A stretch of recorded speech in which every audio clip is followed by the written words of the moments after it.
Hello and welcome to Fairies and Dragons, Ponies and Knights, Season 2, Episode 5, Whaleadons. My name is Marin Langdon Spillane, and I'm so happy to be here with all of you today.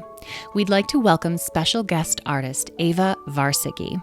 As usual, if you feel inspired to create anything right along with Ava today, there'll be time after the show to share anything that you have made, talk to us, ask questions, comments, anything. Thanks so much, everybody. Enjoy the show.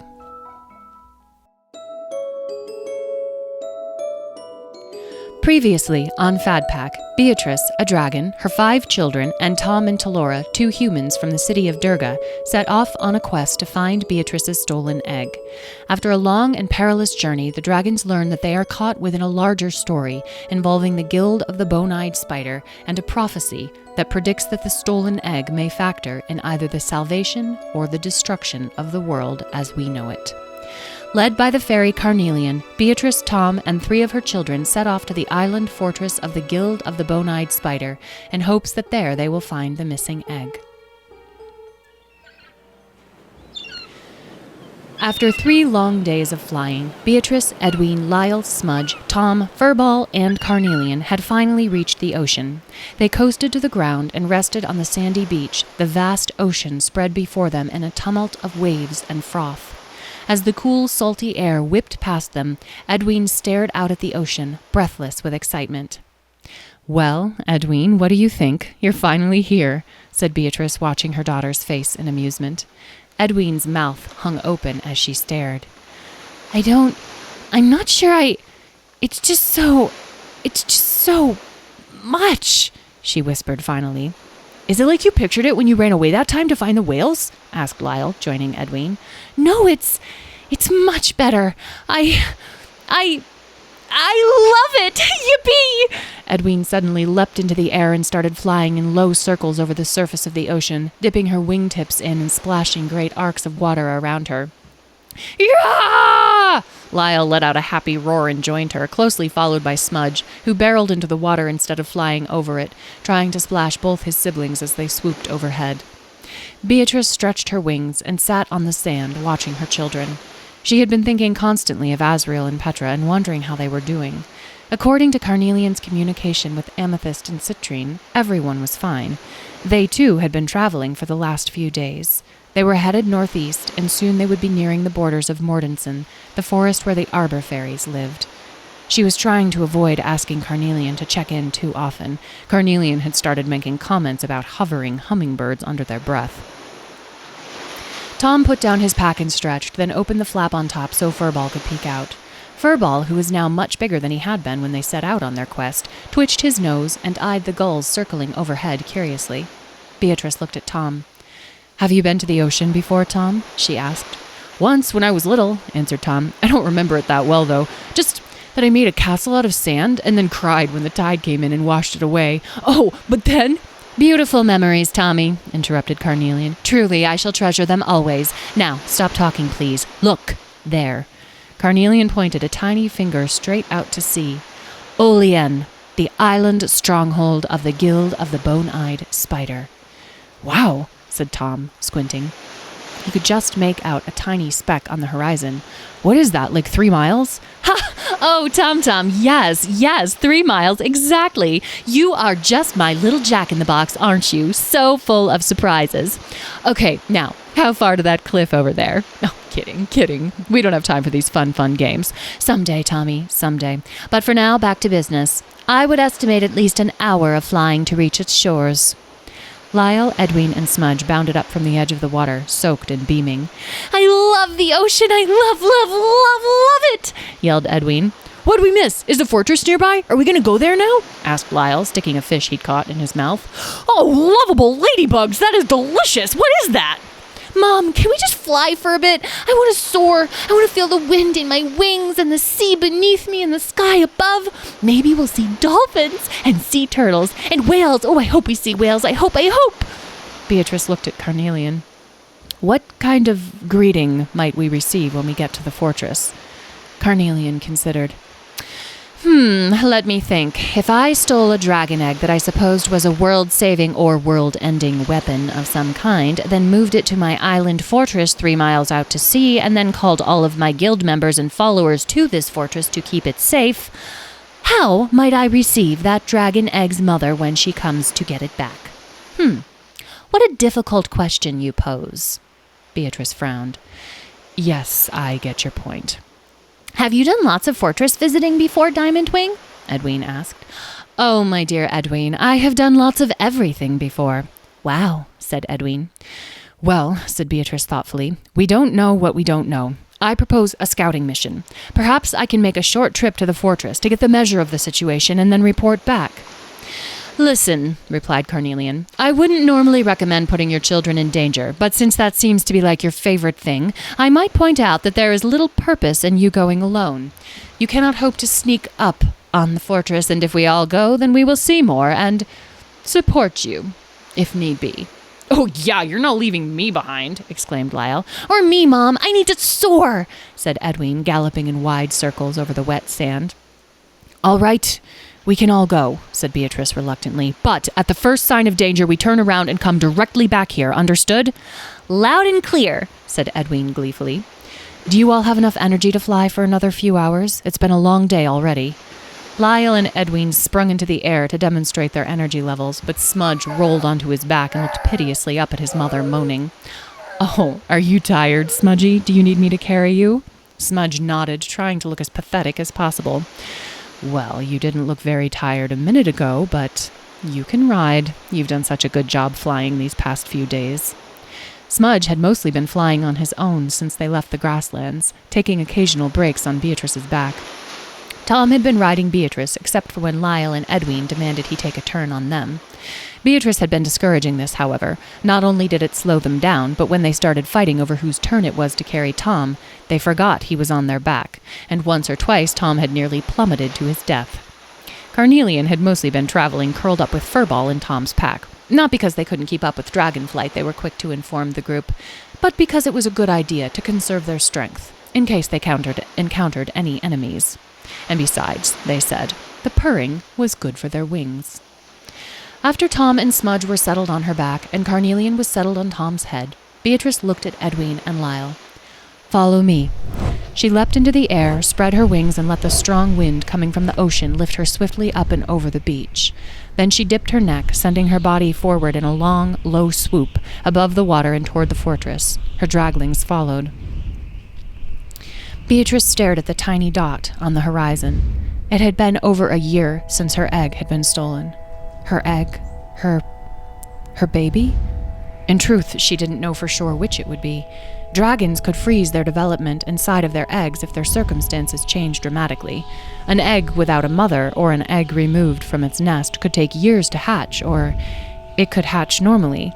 It was a choice that the baby dragon, nestled within the egg and somehow aware of the world outside its shell, had to make on their own.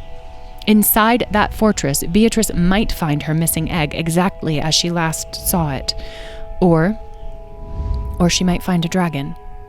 A dragon that could be every bit as large and developed as Smudge was. She hoped for an egg. It terrified Beatrice to think what her baby's life might have been like away from her mother, how that might have shaped her. Beatrice felt certain. She hadn't allowed herself to dwell on the egg since it went missing, to muse on the many wonderful surprises that come with a new dragling, but now, staring at that tiny speck of an island, slowly getting bigger, the thoughts came tumbling out. She could be holding her egg, her dragling in her arms by this very evening. Her journey could be over, couldn't it? Then what? Then she would take her draglings back to her mountain and everything could be normal again. But what about Azrael and Petra and Shakatala and this Dragon Star business? What had this journey become? So much had changed. Perhaps nothing would be normal again. Or what if Carnelian was wrong and this fortress had nothing to do with her egg? It was just another dead end. Oh, please, thought Beatrice. Oh, please let her be there. Please let my baby be there. I'm coming for you. Hold tight, my baby. I'm coming." As they set out across the ocean, leaving the beach behind, Edwin flew close to her mother and Tom so she could speak to Carnelian, who was perched majestically atop Tom's head, gripping his hair in their hands like the reins to a great human steed. Somehow this made both Carnelian and Tom look somewhat intimidating and formidable. "Excuse me, Diamond Wing, what do you think this fortress is going to be like? Is it going to be big like the castle in Durga, or more like a house type thing? How many creatures will be there? And will they be nice? I don't want to do any battles. I do not like them, even though I am very good at them. Also, do these creatures live there? What do they do all day? Do you think they have a leader?" Carnelian stared calmly out at the rolling expanse of ocean that stretched ahead of them, their wings folded tightly against their body, and their red-brown hair streaming out in the breeze. "Normally I don't like rapid-fire questions, little dragon," they said thoughtfully, "but those are actually quite pertinent, and I'd have to answer you by saying I do not know." "You don't know the answer to any of them?" "Well, what is knowing, Ryui?" "Well, it's when you—" That was rhetorical. "Oh, okay." "Anyway, no, I do not know for sure. Whatever the fortress is, it's large. Not as large as the stone of Durga, which was built by giants, as you must remember since you saw it yourself, yes? Likely it's some kind of drab military affair with lots of tall, brownish walls, minimal adornment, and lots of little slits and hidey holes for lethal projectiles to be launched toward intruders." "Are they nice?" "Good question. You know, I'm sure they are nice, really, if you get to know them, and you're on their side, which we aren't, but that doesn't mean we have to battle.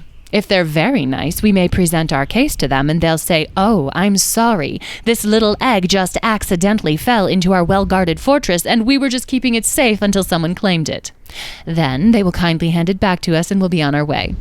If not, we may have to try and take it from them, in which case I don't think they'll be very nice at all. At least not to us. And I, for one, will be very glad that Furball is on our side, as kittens can be resourceful little devils in military affairs. As I have mentioned before, the creatures who comprise the Guild of the Bone-Eyed Spider are diverse. There will be fairies, of course, and humans, naturally. Humans just love to start little clubs and groups like this. I've heard of ponies being involved, and I suppose some kind of sea creature is always a possibility. If we're lucky, they do not have a leader, and it's just like one big, fun sleepover. Otherwise, I'm sure they're very bored, and very ready to defend their little fort, because it's much more fun than staring at each other's faces all day." "Wow, that is beautiful," breathed Edwin. "What is?" asked Tom. "All of those different creatures just working together like that for something they believe in. That is just so special. I mean, they're just like us, aren't they? Dragons and kittens and fairies and humans and groundhog ponies, all coming together to help Mom find her egg." "Will there be any dragons?" Lyle wanted to know. "As part of the Guild of the Bone-Eyed Spider, I mean?" "Very unlikely," Carnelian mused. "Dragons are largely solitary creatures, and they do not like being part of groups." "That is not true," said Edwin. "I love being part of groups. And businesses, of course. Don't forget the pony spa." "Yes, well, you are very, very, very special. In time, you may learn to be as aloof, solitary, and aggressive as the rest of them." "Well," thought Edwin out loud, "not if I marry my one truest love, Moonbeam of the Rainbow Herd, and become a pony like Bob." "Aw, man, I really wanted to meet some other dragons," said Lyle. "I've never met any other dragons before, other than my family and my dad. Or wait, he's part of my family. Or is he? You know, I feel like we never got a clear answer on that one." "Edwin," Tom exclaimed suddenly, "look down." Edwin followed his finger to the waves below just in time to see a slim gray shape arc out of the water and fall back down. Then there was another, and Edwin squealed. "Oh, are those dolphins? Are they, Tom?" "They sure are. I've never seen them before, but I know them from pictures." "Oh my gosh, I love them. Can I keep one, Mom? For a little while. I know they need to live in water, so I could build it a pool for it to swim in, and every day I will brush it and—" "Edwin, you turtle tongue, they don't have hair," said Lyle, watching the dolphins frolicking below them. "You don't need hair to like a good brushing, elbow nose." But Beatrice wasn't listening. "Carnelian, what is that?" "It's a dolphin, Mom." "No, that." Beatrice pointed a talon to a dark shape moving below the waves ahead of them. She couldn't tell what it was, but it was definitely bigger than a dolphin. Oh my gosh, oh my gosh, oh my gosh, is that a whale? Shrieked Edwin. No, that is not a whale, said Carnelian. What is it then? Asked Lyle. Before Carnelian could answer, the dark shape began to emerge from the water, lifting itself slowly, revealing a long, sinuous, serpentine body. As they all watched, the creature seemed to levitate, and great sheaths of skin spread out to either side of it like... It has wings, said Edwin. She was right. The creature had a long, slender body, wings, and instead of legs, it had 4 flippers. Oh my gosh, what is it? Well, dear Lyle, it looks as if you are about to get your wish after all, said Carnelian. That is a Whaleadon, otherwise known as a sea dragon. That's a dragon? Asked Tom skeptically. Though there were certain similarities, the scales, the shape of the head, and of course the wings, it looked nothing like the mountain dragons. It was smaller and longer. It looked like a snake or an eel with wings and a dragon head. Oh my gosh, there's another one over there, and another one. Edwin was right. More and more of the strange water dragons were emerging from the waves, expanding their wings, sheets of water streaming below them as they took flight. They're so pretty. Are they coming to say hello to us? Beatrice turned her head to look back toward the beach, then forward to the island's stronghold. They were about halfway there, but these sea dragons were right in their path. They didn't look very dangerous, but there were so many of them, and more kept emerging from the water. "Everyone hold your positions," yelled Beatrice. The dragons spread out their wings to glide in place, drifting on the strong drafts coming from the sea. The first of the Whaleadons to emerge was getting closer, but it was still too far away for Beatrice to speak to. If these sea dragons were friendly to other dragons, then perhaps they would help, but if not, if they were in fact protecting the fortress, then what? My goodness, there were so many of them. And now that she noticed, they were fast. They were flying with the wind on their backs, and with their slight frames and sinuous bodies, they seemed to cut effortlessly through the sky. Beatrice realized that even if they turned around now, these Whaleadons would catch up to them. Her heart filled with dread. If they turned out to be friendly, they could sort that out later, but for now, the risk was too great. They had to get back to shore. Now. "Turn around now! Fly! Fly! Fly!" Beatrice turned into the air, checked to make sure that Tom and Smudge were secure on her back, and began to streak toward shore. "Lyle! Edwin!" she called firmly. Reluctantly, they followed her, looking back over their shoulders at the Whaleadons. "Why are we running away from dragons?" asked Lyle. "Lyle, just fly," Carnelian said grimly. "I can't let you die. Amethyst would literally never let me hear the end of it." "But they seem nice," said Edwin. "And anyway, they're smaller than us, and they only have those cute little flippers. How bad can they be?" "I believe we're about to find out, Edwin," said Carnelian. Even though Beatrice, Lyle, and Edwin were flying as fast as they could, the Whaleadons were gaining on them. A few had caught up with the leader, creating a vicious-looking wedge formation. When Beatrice looked behind her, she could see their eyes, cold and hard, the blue-white of snow in shadow. "I think they're going to catch up to us," said Tom nervously. He tried to shift himself so that he could hold on to Beatrice with one hand, reaching for his bow with the other. Beatrice wanted to fly faster, but she looked at Lyle and Edwin. Despite their exuberance, she could tell they were tired, and she knew they couldn't go any faster than they were. She looked behind her again. "Carnelian, they're almost here. What do we do?" Carnelian launched himself off of Tom's head and shot into the sky like a bird. "We fight!" they called, "like so." As the Whaleadons closed in, Carnelian arched their body backwards in mid-air, raising their arms and spreading their legs. Suddenly, they threw their limbs forward, and a transparent, shimmering force field seemed to appear from nowhere, as if they had conjured it out of thin air and then thrown it. The dragons and Tom stared in amazement as this force field crashed into the Whaleadons at the head of the pack, making a sharp cracking sound as it connected with their bodies and sent them flying backwards. "Oh no! Well, now they're gonna fight us!" exclaimed Edwin in dismay. Lyle stopped flying to watch and almost fell into the water in shock. "Blazing fire sticks! Wow, Carnelian, that was amazing! You just what the hey was that? Like a magic angry wall of destruction? That was so cool!" As the Whaleadons regrouped, Beatrice acted quickly. "Lyle and Edwin, fly! Do you hear me? Don't get involved unless you have to. Tom, do you have your bow ready?" Before anyone could answer her, Beatrice wheeled around to face the oncoming horde of Whaleadons. Tom was scrambling to keep himself upright on Beatrice's back by gripping with his legs so that he could use his hands for his weapon. "Smudge!" he yelled, looking behind him at the baby dragon who was cowering on Beatrice's back, eyes wide. "Can you hold me in place? Hold me so I don't fall." Smudge nodded and latched his teeth into the back of Tom's pack, digging into Beatrice's back with his talons. Then the Whaleadons were upon them, making high, shrieking noises and baring their long, sharp teeth, which were curved and overlapped like a lanternfish. Beatrice let loose a stream of flame, but before it reached any of the creatures, several of them opened their mouths and shot forth jets of water so strong that they smothered her flames and then hit her square in the chest, hard. She gasped for air. "Okay, they are not nice at all. Battle away!" cried Edwin, who noticed that the Whaleadons were gaining on her and Lyle as well. "They can shoot water," Beatrice said, shaking her head to clear her eyes, "like we breathe fire." "Which I suggest you do now," shouted Carnelian from above, readying their body and sending another force field down upon the Whaleadons. This one wasn't as strong as the first, and afterward, Carnelian flew down to Tom's head, breathing heavily. "Fire, all together now!" Beatrice called, and as one, she, Lyle, and Edwin sent jets of flame toward their foe. Tom ducked low against Beatrice's back, sliding despite Smudge's anchor and trying to loose arrows at the Whaleadons. He couldn't tell if any met their mark, however. The activity was too thick around him. As Beatrice, Edwin, and Lyle shot streams of fire into the fray, the Whaleadons met them with more jets of water.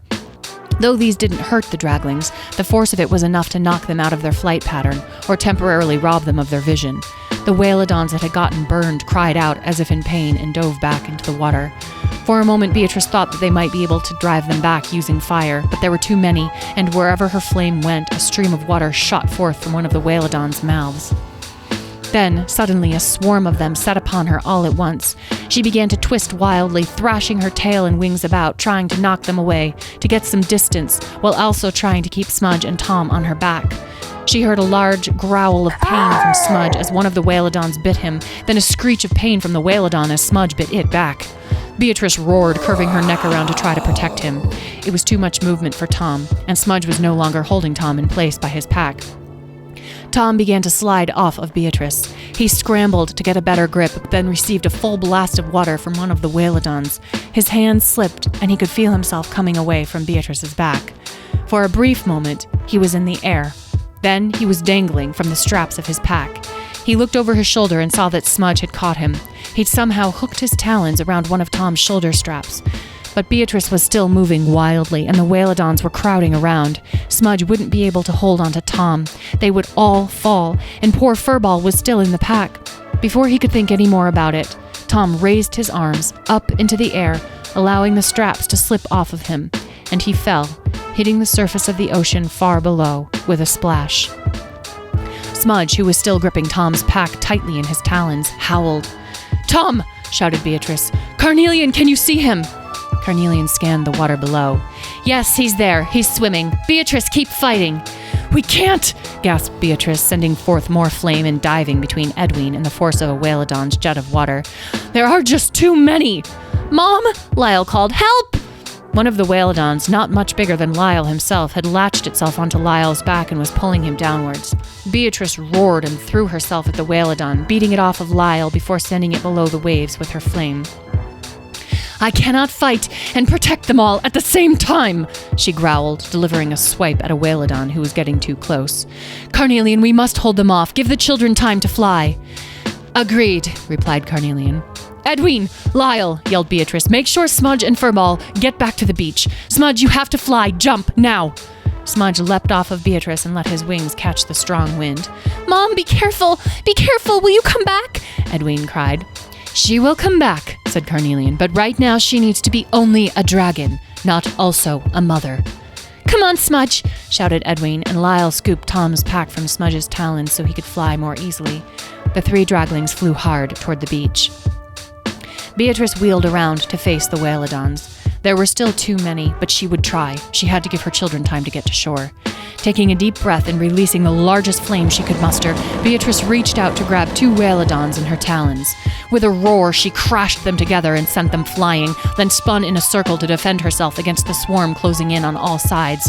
Her long tail whipped through the tightly packed Whaleadons as if they were no more than grass, and with one well-timed stream of fire, she sent three at once into the waves below.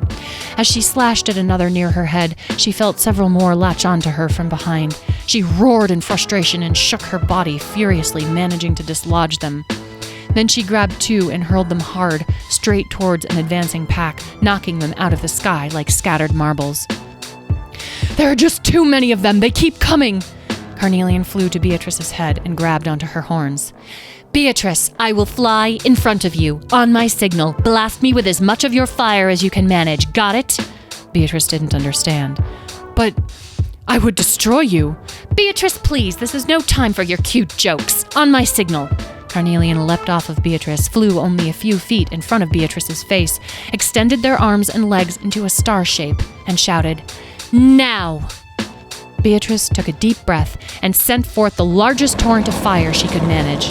The fire looked certain to incinerate the delicate frame and paper-thin wings of the small fairy, but it did not. The flame seemed to enter Carnelian's body, then exit, swirling around them, gathering, building, magnifying into a great ball of white-hot, burning rage. At the center flew Carnelian, diamond wing of the crystal fairies. The orb was so hot and so bright that many of the Whaleadons retreated, diving into the safety of the water, but many more still came. Then the white-hot ball seemed to collapse directly into Carnelian, and for an instant the fairy glowed like the sun, before the fire came shooting out of their arms and legs in terrifying jets of liquid flame. Carnelian swept the torrent toward the oncoming Whaleadons, and they barely had time to scatter before it hit them. In a matter of seconds, Carnelian had completely dispersed the front ranks of attacking Whaleadons.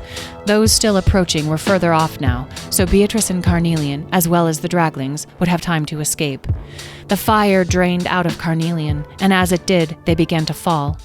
Beatrice caught Carnelian, whipped around, and flew her hardest to get back to the beach. Lyle, Edwin, and Smudge had reached the shore. They could see Beatrice flying, just a few minutes behind them. As they landed, Edwin turned to Lyle. Did you see that? Lyle looked at Edwin with astonishment on his face. Yeah, that was... Do you think Carnelian is okay? Did they just explode or... What was that? No, they didn't explode. Carnelian is really strong, said Edwin. And they care about us, said Lyle. They probably even love us, just like we love them, so they wouldn't explode without saying goodbye. Right, agreed Edwin.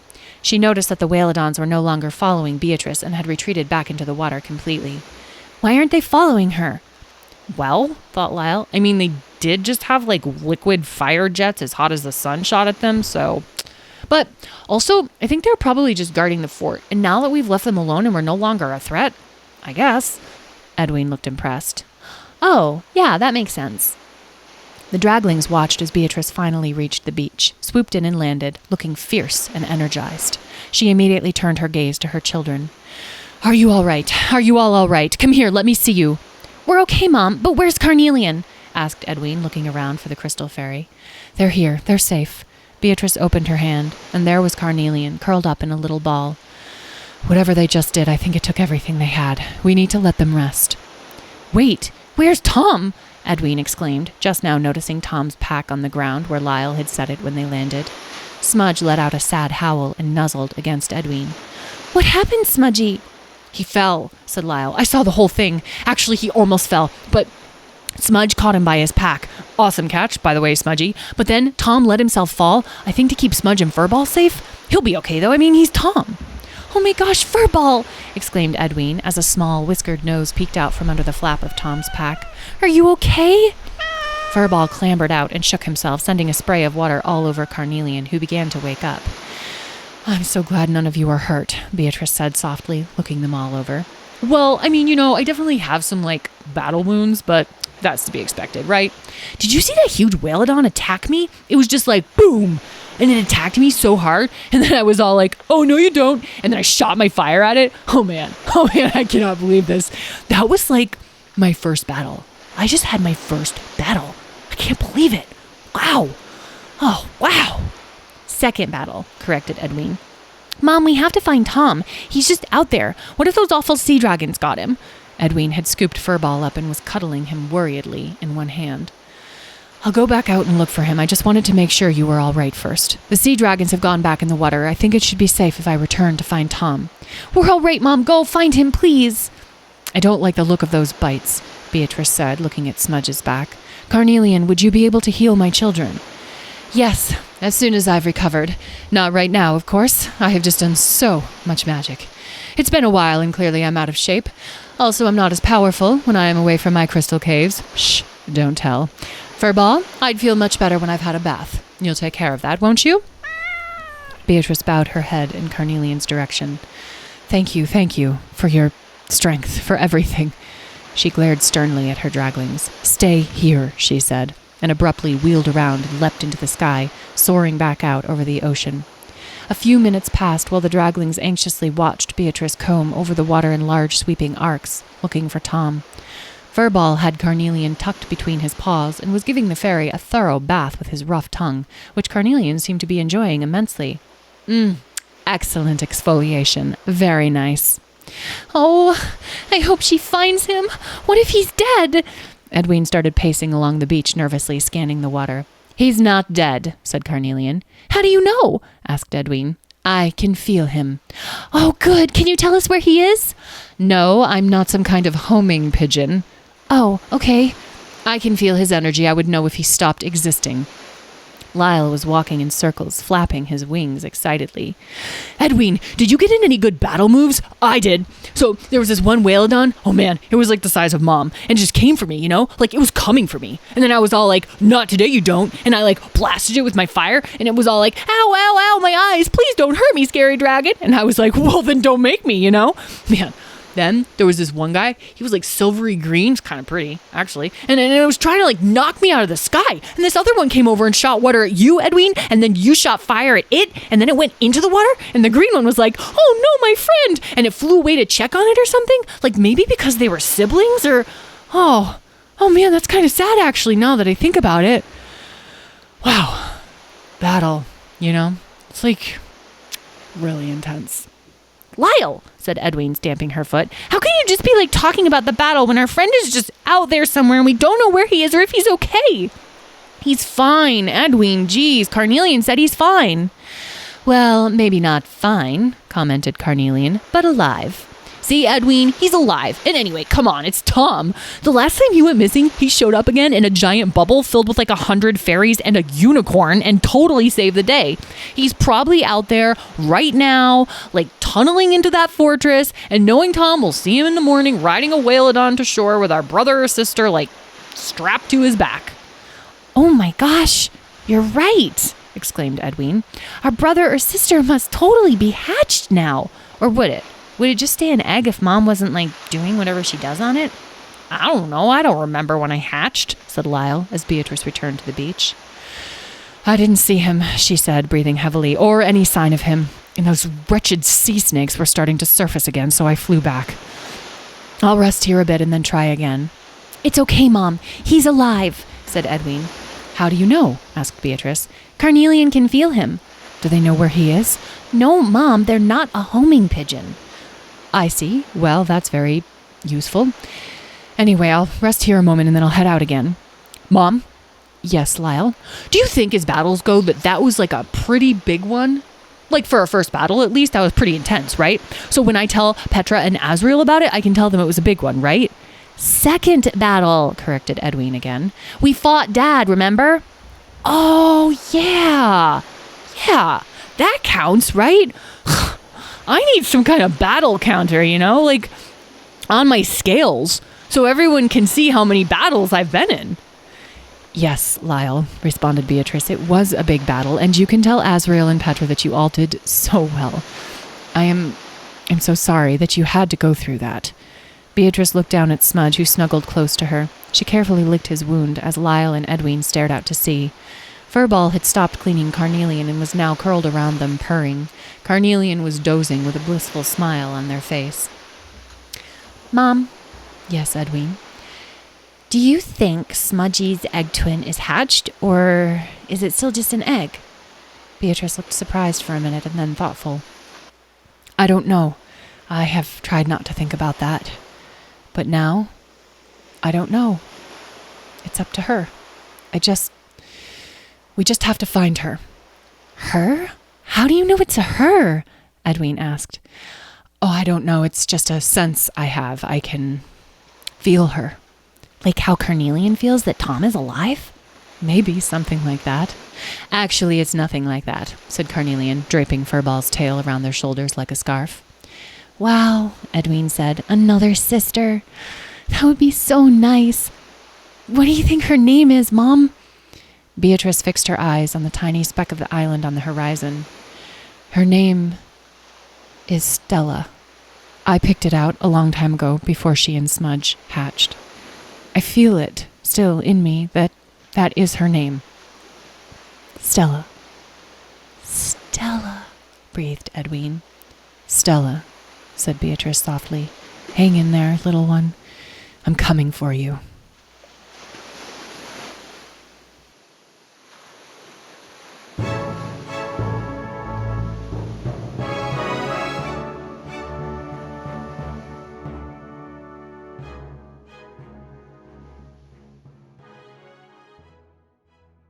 Leave. Because we're here, see?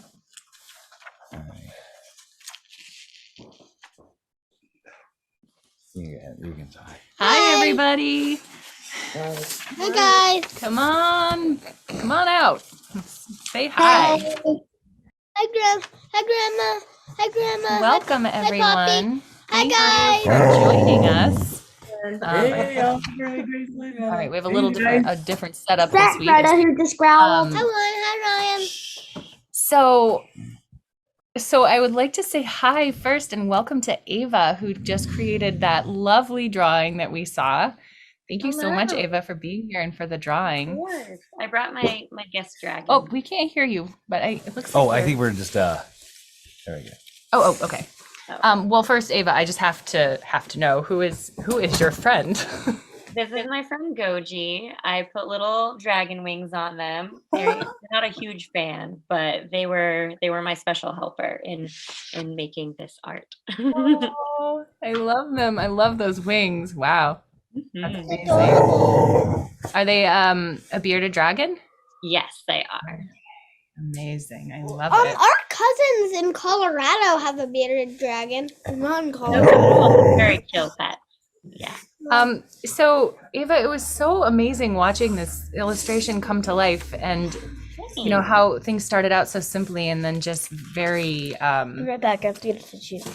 slowly emerged. The full picture slowly emerged. So I'd like to know, first of all, it looks like you were using markers. Is that what you were using? Yes, I was using Prismacolor markers.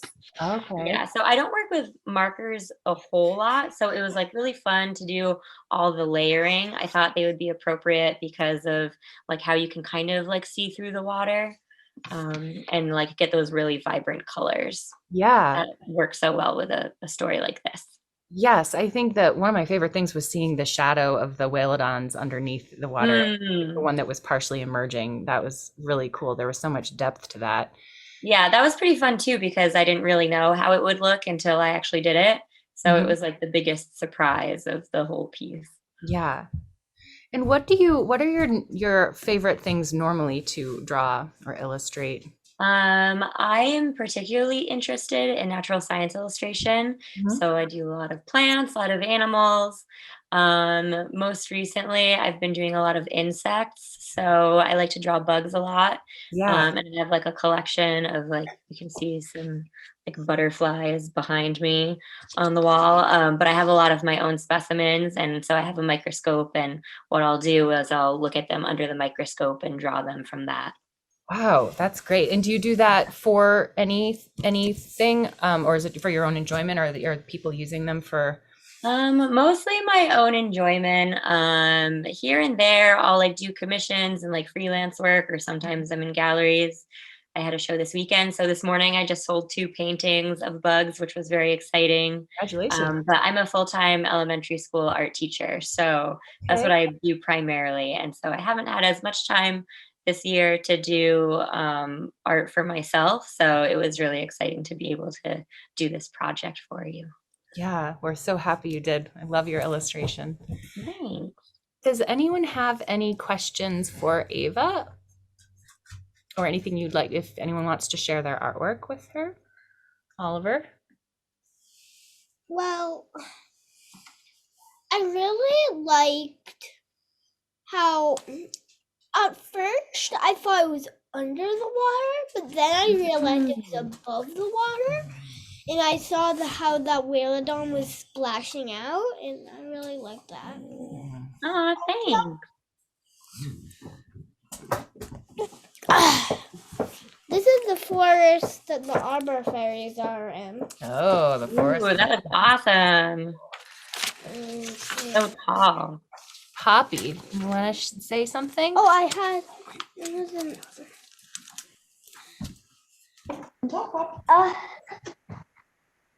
I thought is that like smallest like green thing that kind of looks like the other dragon's smudge? This one, that's a little Whaleadon that's popping out of the water. Yeah, so it's kind of like coming out at first, but like the tail is still underneath the water. Oh, I thought it was smudge. It looks like smudge, I yeah. thought it was smudge. Yeah, it's pretty tiny. That would have been exciting if Smudge went in the water during this battle, huh? Hank, what about you?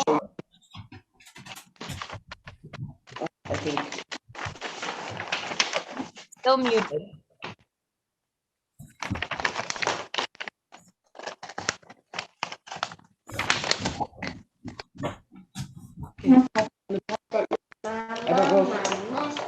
There we go. I want to show you my drawing and some and I want to ask you a question if you're gonna have a type of dragon. But first, I'm going to show you my double-sided drawing. Whoa, that's awesome. Flip it over for them. No, I'm not doing it yet. Oh, okay. It's the fire and the water, shooting together, with the Whaleadons. But I also made the stronghold in the sun. Oh, that's so neat, Just the Hank. colors.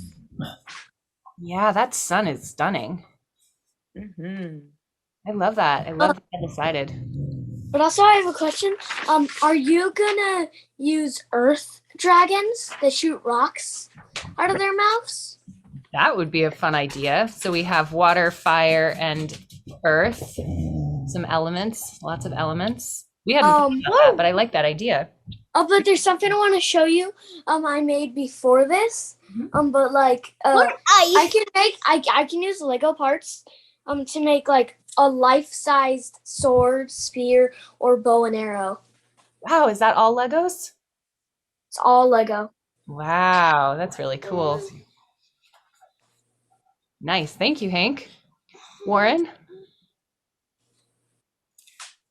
I just wanted, is that a real lizard on your shoulder? It is a real lizard. Yeah, they're crawling away right now. Oops. Oh, they've jumped on my chair behind me. That's cool. And I also out of their wings. I also think there should be earth dragons. Yeah. Maybe there should be air dragons too. Ooh, and what would the air dragons breathe? Like bursts of air? They should breathe tornadoes. Ooh, yeah.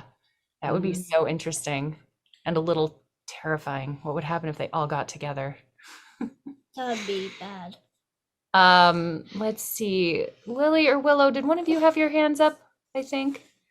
Yes, go ahead.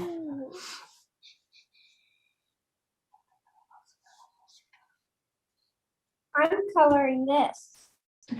Oh yeah, I love that one. That's And fun. I'm coloring this one. Ooh, beautiful. Those are both of our Aaron Davis illustrations from season 1. I love those. Thanks, Lily and Willow. Lucy and Abe, did you have your hands up at some point? Yeah. For a question. Okay. Beatrice, but I have to put him back again. But I have to put her back together. Oh, did she come apart a little bit? Yeah, her legs came off of her. Beatrice, come on. Maybe she was battling too hard. This is I made Smudge. Aw, Smudge, so cute. I love that, What is Lucy. that smudge made out of? What are those blocks? They're plus puzzles. Ooh.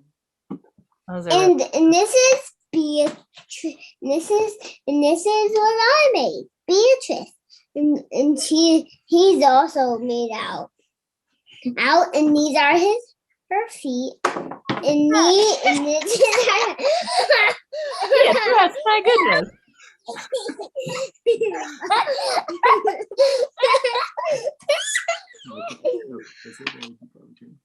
Thank you. I love those, Lucy and Abe. I love the models. Gracelyn, you haven't gotten a chance to say anything yet. Well, Ava, the Whaleadons were really cool. Thanks. And I have some drawings that I want to share. Ooh, yes. So I made fur ball. So much good fur detail. Mhm. Yeah, I'm good at drawing cats and stuff. And then I also made, let's see.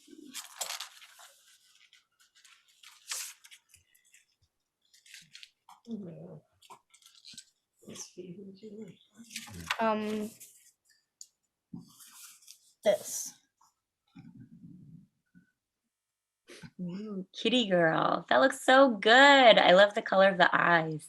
Thanks. Yeah, I love the little thing on the forehead, like a little jewel. Yeah. Okay, Oliver, and then Poppy will come over to you. Your turn, Oliver. Okay, well, Oh, hi, Hank's kitty. oh, excuse me. That Looks like fur ball. was ours. Well, Mhm. Hank, I really like your podcast, Power Dog. It's like it's really good because it involves, it's like it doesn't have like humans in it, and it's like dog. It's like a dog, and I really like Meowie. It's not all dogs Yeah. in the podcast. But there's no people. That's true. Yeah, Thank you so much for saying. and A lot and of stars. we have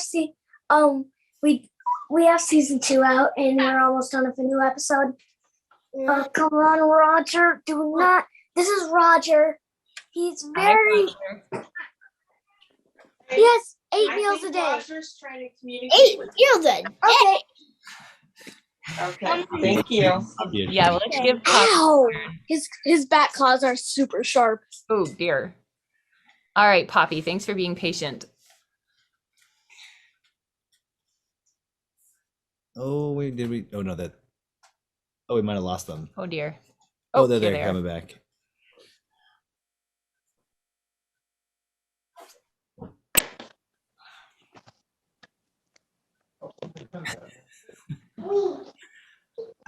Poppy, did you want to say something? Rowan. I made this drawing. Oh, yeah. Wow. Poppy, that's an ambitious one to color, isn't it? It's really, there's a lot of detail there. Yeah. I only got some of it done. I didn't get it. There's a lot. You did great with that, though. I love that one. That's so fun. Wait, that was a little like line can. I thought it wouldn't might be. Yeah. Yeah. Yeah. I was working on a project too while I was listening, and it's an embroidery piece, but I think it looks like some of the ponies because there's a blue one and then there's a purple one that will go with it too. So this is what I was working on. That is beautiful. Oh, I love it when grown-ups share their work. Thank you. That's so fun. Does anyone else have anything they want to say? Questions for Ava, questions for us, observations, comments, feelings? I just wanted to say, Ava, I love your artwork so much, and I was wondering, do you think you would do more mythical creatures? I love your biological drawings. Oh yeah, I feel like I draw a lot of dragons in general too, either like in my sketchbook or for certain commissions. Like in high school, my school mascot was the blue dragon. So like through my entire artistic career, there have been a lot of dragons, and I think they're super cool because I really like drawing scales. Mm-hmm. Yeah, for sure. we'll have to have you back for more dragons. Hmm. Can I share my birthday present? Oh yeah, yeah. I wanted to share something with everyone.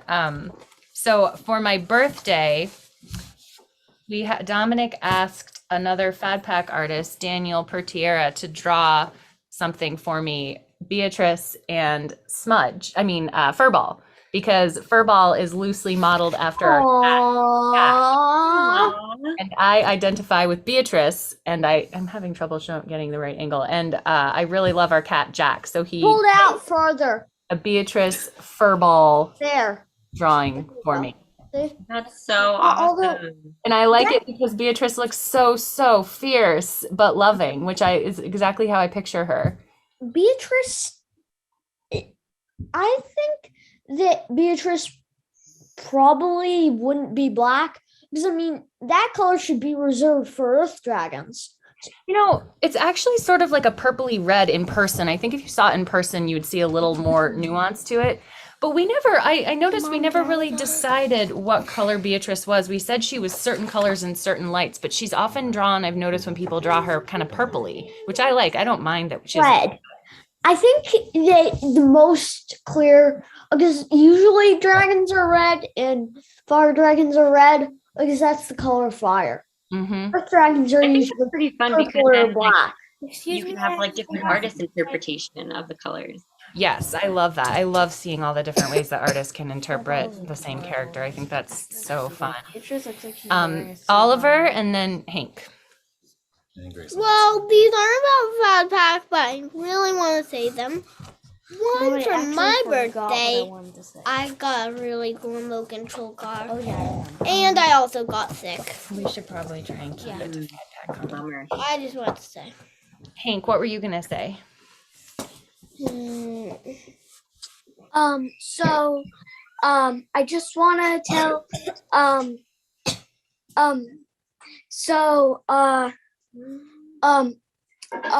what I know a lot about dragons, because my friend, has a dragon book, and I also, know a That's lot. just the artist's interpretation. So fire dragons can be many different colors. Fire dragons with the strongest fire usually have like turquoise-ish, but ones like what I know about dragons is that if they can be multiple colors, then they're like then they're strong, and they do have a special something special to them. But I also know something. Dragons aren't always based on their colors. Some dragons people mostly think as like green dragons being the color of life, but you can think of them as fire or any color. But so I just want to tell you is that if you like Fad Pack, I mean, like, I like it, but you there's a lot of things that are the same about Power Dog and Fad Pack, because especially we have stuff that you can get